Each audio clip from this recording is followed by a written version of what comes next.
나의 바위 나의 구원이신 하느님, 내 머리의 생각과 내 입술의 말들이 주님 마음에 들게 하소서.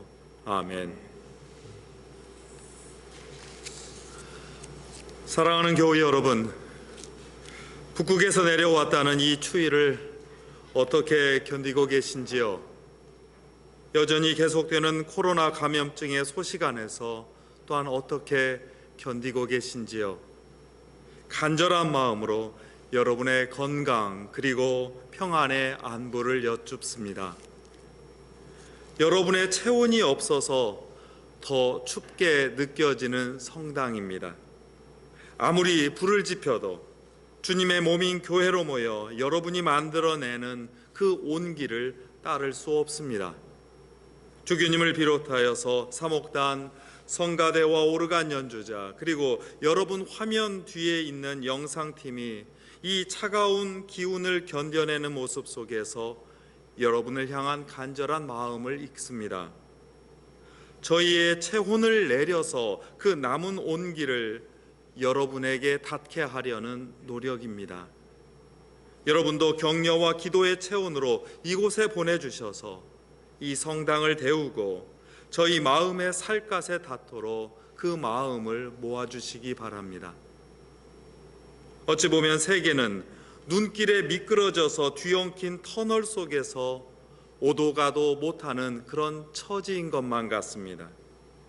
앞뒤로 막혀서 움직일 수 없는 답답함과 외로움으로 집에 웅크린 우리와도 닮았습니다. 살림을 걱정하는 시름이 우리 교우들, 특히 작은 사업을 하시는 분들의 깊은 한숨에 깊이 새겨져 있습니다.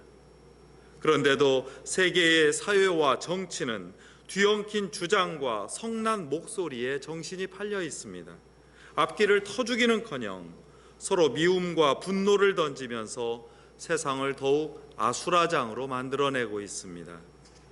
아직 자신만을 바라보기 때문입니다.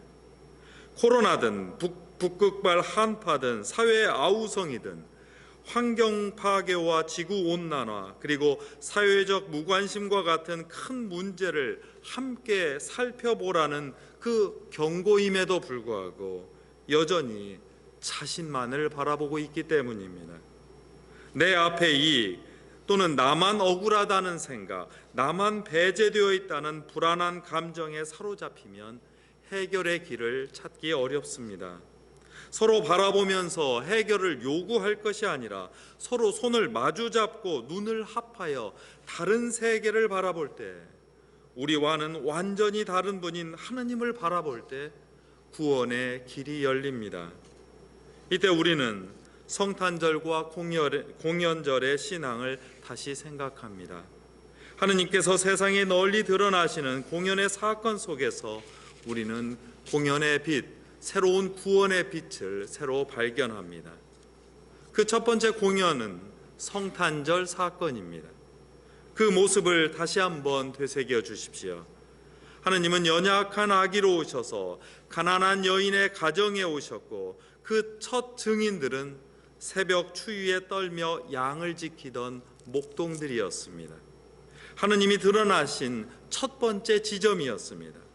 하느님을 만나려거든 학대받는 아기와 가난으로 자식을 잃은 부모와 여전히 추위 속에서도 재해의 위험을 안고 일하는 이들을 보살피고 살펴달라는 부탁입니다. 두 번째 공연은 동방박사들을 통해서 드러났습니다. 이들이 유대인들이 아니라 이방인들이었다는 사실을 기억해 주십시오. 이들이 이웃마을에서 짧은 발걸음으로 예수님을 만나러 오지 않았고 먼 나라에서 긴 여행 끝에 예수님을 만난 사실을 되새겨 주십시오. 게다가 그들이 그 긴 여행 속에서도 허비하지 않고 고이 간직했던 황금과 유향과 몰약이라는 그 값진 선물을 보잘것없이 가난한 가족에게 기꺼이 봉헌하며 내놓았던 일들을 마음에 담아주십시오. 내어놓는 손길에 구원을 경험하는 응답을 주님께서 베풀어 주십니다. 그리고 오늘 우리는 세 번째 공연의 사건을 목격합니다. 예수님께서 몸소 세례를 받으신 사건입니다. 세례는 잠시 따져볼 일이 있습니다. 유대인들에게는 원래 세례가 없었습니다. 그들은 이미 태어나면서부터 선택받은 백성이라는 선민의식이 있었습니다. 그러나 우리는 잘 압니다. 자칫 이러한 선민의식은 신앙을 오히려 망가뜨립니다. 이에 맞서는 신앙 개혁 운동에서 세례가 등장하기 시작했습니다. 쇄신을 바라는 유대교의 종파들이 새로운 출발을 결단할 때 세례를 받았습니다. 그런데 이것이 사람들 사이에 조금씩 퍼지면서 다시 변질되기 시작했습니다. 새로운 출발의 징표가 아니라 죄를 지으면 다시 돌아와서 세례를 받아 죄 씻기를 반복하는 어떤 종교적인 샤워 같은 것이 되어버렸단 말이죠. 이때 바로 세례자 요한이 나타났습니다. 그는 오히려 자신이 씻지 않은 모습으로 낙타 털 옷을 입고 지독히도 가난한 삶을 사는 모습으로 등장했습니다. 그리고는 종교적인 샤워로 세례받으러 오는 이들을 아주 호되게 질책했습니다. 회개는 마음을 고쳐먹고 눈을 돌려서 새로운 세계를 바라보는 일이라고 가르쳤습니다. 회개를 행실로 보이라고 촉구했습니다. 세례자 요한은 단 한 번 받은 세례의 역사를 열었습니다. 세례의 효력은 회개한 사람의 행실로만 보장된다는 가르침이었습니다. 바로 그때 그에게 예수님께서 찾아오셨습니다. 아무래도 이것은 뭔가 이상합니다. 죄를 씻어야 할 이유도 없고 따로 이후에 착한 행실을 보여야 할 일이 없는 주님께서 왜 세례를 받으셔야 할까요? 요한은 단박에 알아차렸습니다. 겸손한 사람만 배우고 깨달을 수 있는 이치입니다. 심판을 피하려는 자신의 세례는 이제 소임을 다했고 새로운 세례가 세상을 구원을 가져다 준다는 사실을 그는 알아차렸습니다. 그는 자신을 낮추어 주님을 받아들였고 주님께서 하자시는 대로 하였습니다. 주님의 세례로 드러난 하느님의 공연 사건에는 두 가지 사실이 아주 분명하게 드러납니다. 그 하나는 하늘이 갈라지며 성령이 비둘기 모양으로 내려왔다는 묘사입니다. 지금까지 하늘은 언제나 막혀 있는 소통 불능의 세계였습니다. 그곳에 계신 하느님도 막혀 있고 오히려 억누르고 심판하는 무서운 분으로만 저희에게 다가왔습니다. 그런데 그 하늘이 찢어지면서 새로운 돌파구가 생겼습니다. 우리를 구원하시려는 사랑의 의지가 하늘을 꿰뚫었습니다.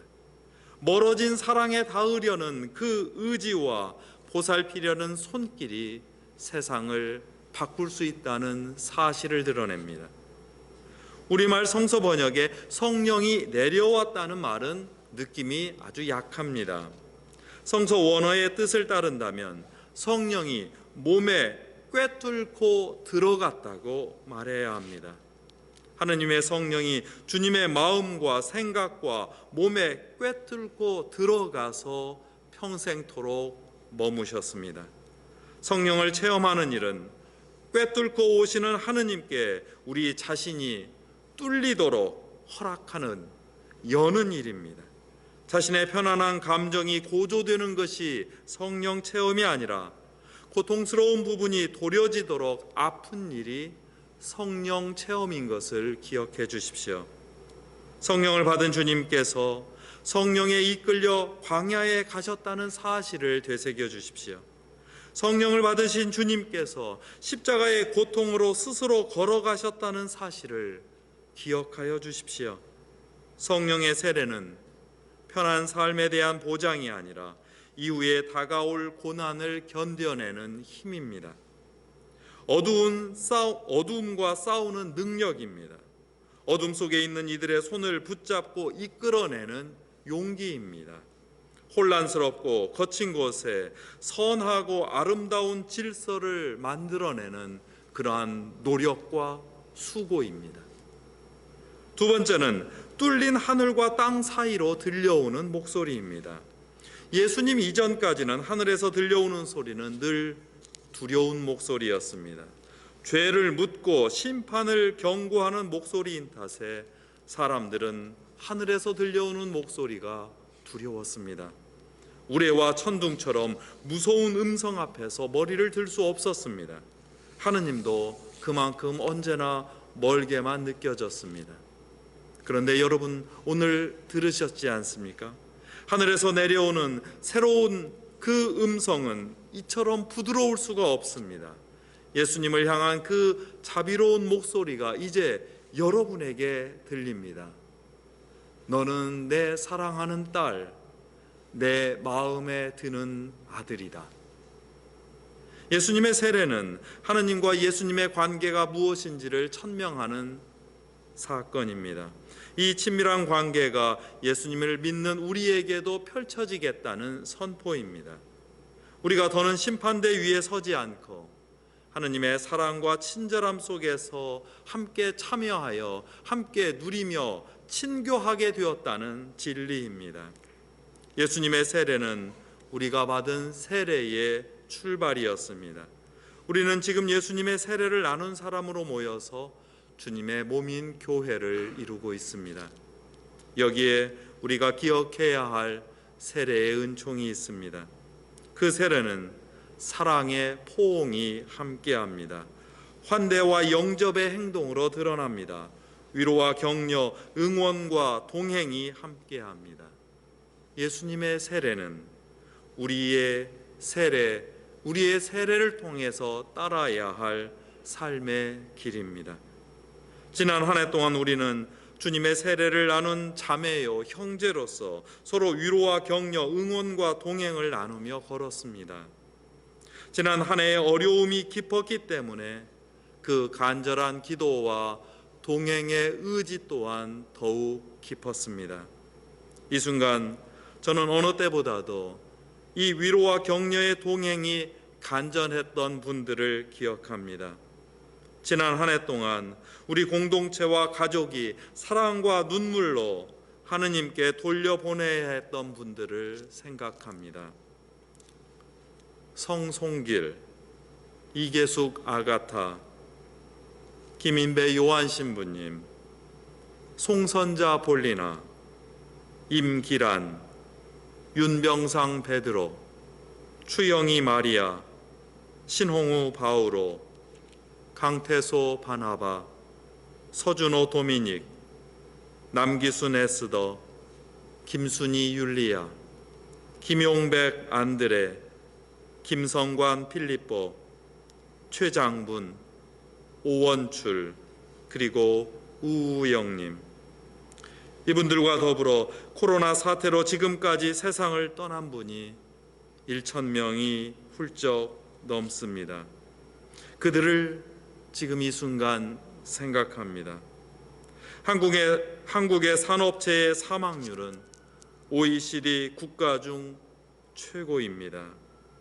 지난 한 해 동안, 아니 지금도 가족을 잃고 있는 그들의 아픔과 상실의 눈물이 우리 사회에 흥건합니다. 이분들은 그 처지가 어떠했건 하느님께서 주신 생명의 선물을 최선을 다하여 사셨습니다. 신앙인으로서 예수님처럼 성령이 이끈 고난의 세례를 다 걸었습니다. 그리고 하늘에 다시 한번 올라서 우리를 내려다보며 내가 사랑하는 딸, 내 마음에 드는 아들인 여러분들을 이 어려움 속에서 응원하고 격려하고 있습니다. 그 딸과 아들들이 새롭고 환하게 있는 그대로의 처지에서도 늘 보살피고 응원하면서 하느님의 생명을 누리고 축하하며 살도록 그렇게 힘을 모아 기도하고 있습니다. 이처럼 하느님과 함께 다시 꿰뚫고 오시는 성령님을, 그 사랑스러운 격려와 응원의 음성을 몸에 품고 걷는 일이 계속되어야 합니다. 그때 어두운 터널 끝에서 새로운 창조의 빛이 우리를 더 따뜻하고 환하게 감쌀 것입니다. 태초에 창조하셔서 하느님께서 보시기에 참 아름다웠노라고 감탄사를 연발하던 그 놀라운 사건이 다시 한번 올 한 해 여러분들에게 그리고 이 세계에 펼쳐지기를 간절히 빕니다. 시편 기자의 축복을 다시 한번 여러분에게 전합니다. 주님의 백성들아, 주님에게서 새 힘을 얻고 복을 받아 평화를 누리어라. 성부와 성자와 성령의 이름으로 하였나이다. 아멘.